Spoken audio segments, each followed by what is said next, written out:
are in the midst of the Winter Olympics right now, and the sport of skeleton is one of the competitions that many love to watch. The sport consists of an athlete on a sled diving headfirst down a steep hill, reaching speeds of about 140 kilometers an hour. It's judged on speed.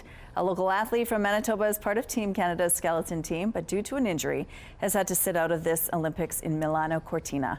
Joining us now is Team Canada skeleton athlete Sébastien Régnier. Good morning, Sébastien. Bonjour. Thanks for having me, merci. Thank you so much. Now, you're from Manitoba, so Correct. that's why you're here. You're here to sort of promote the sport itself. Yeah. How did you end up getting in the sport of skeleton? So I used to run track and field for the University of Manitoba. I was a sprinter for 5 years, and so my sprints coach, Rob Elchuk, had coached a couple Olympic medalists in skeleton before I joined. They won bronze in Pyeongchang in 2018 and then a silver in Beijing in 2022. Okay. So when I was done with track, he almost kind of told me, like, this is what you're doing next. And I was like, okay. I trusted his judgment. And the reason being is because you have so much speed, yeah. It helps with the takeoff, yeah, right? especially speed. Skeleton, just like bobsleigh, you sprint into the track with your sled, get in, and then you drive down.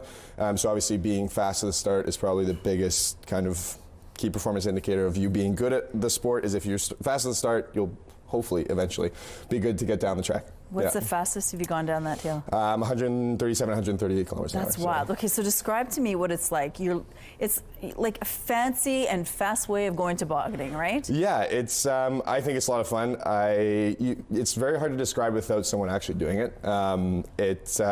Especially when you get to those really, really high speeds. Whistler is the fastest track in the world, so we get to spend a lot of time training there, which is a lot of fun. But things come at you so fast that you don't really have time to look or process sometimes. So it's more just based off instincts. But it takes a lot of runs to build up that instinct. So sometimes you take some bumps and bruises along the way to learn how to go faster, but it's all kind of a good learning curve. But it is a lot of fun. Yeah. Is that what led to your injury? No, so it wasn't actually sliding. We had a training camp before the season. Essentially, in the summers or in the fall, there is no ice, obviously, on the tracks because it's not cold enough. But we do have a training facility in Calgary, which is essentially just for the start portion. So it's just you sprint with your sled, you get on, and that's essentially just the part you train. Okay. And it was kind of a fluke. I was just training one day in our last training camp, and the back of my hamstring just kind of popped. And I thought, oh, it's a strain. I've pulled my hamstrings many times before being a sprinter.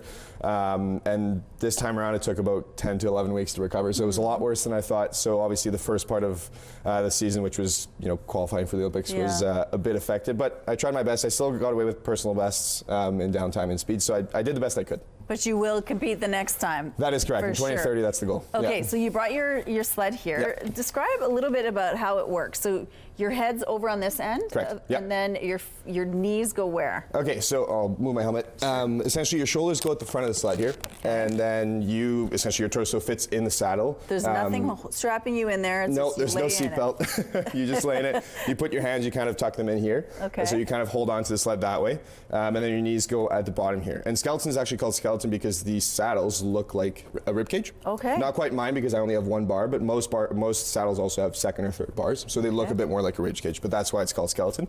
Essentially, the way we steer, we use our head, shoulders, knees, and toes. Essentially, the weakest steers are from the head, and then as you go down, the stronger the steers are. So it kind of depends how much you need to steer to get the right angle and to get the right, essentially, exit out of a corner to accelerate the sled. And you're going really fast downhill, which is wild. That's why you need a helmet, right? Yes. Can you show us your helmet and how it protects you? Not sure where the camera is, but right, yeah, you're good there. Yeah. So the helmet obviously is very important. We don't want, especially when you're going, 130, 140 kilometers an hour, you definitely need a helmet because even if you're necessarily not hitting walls, one thing people don't really realize about skeleton is that you have so many G-forces that you can't really keep your head off the ice. Oh my gosh. So you really, when you're sliding, you see just the ice in front of you. You try to use your peripheral vision to kind of get cues as to where you are in the track or in certain corners. But for the most part, your chin scrapes along the ice quite a bit because your neck sometimes isn't strong enough to keep your head off the ice. That's wild. Yeah. So it must be difficult for you watching Team Canada competing. They're competing on the 12th. It starts for them. How hard is it for you to see that from a distance? I definitely have some FOMO, like fear of missing out. But you know what? I think being relatively new to the sport, like this is the middle of my third season, so just over 2 years of sliding. I didn't necessarily expect to make the games this year, especially obviously with my injury. I kind of had some time to put that away. Okay. So at this point, I'm honestly, more than anything, just really excited to watch my teammates. I'm super excited. Like Joseph, this is his first Olympics. We're quite close. We've been on the same circuit for the last 3 years. Hallie Clark, she was the youngest world champion ever 2 years ago, and Jane Channel, this is her third Olympics. So well, we'll three be watching teammates I'm really for close them. with And yeah. of course, Sebastian told me before this segment that athletes always need fundraising. Yes. So if you want to help them out, Yeah. all Canadian athletes could use some fundraising and Yes, some support. exactly. Thank you for sharing Yeah, this. more than Merci welcome. beaucoup, and Thanks. good luck for the next Olympics. Awesome. Thank you very much. Thank you.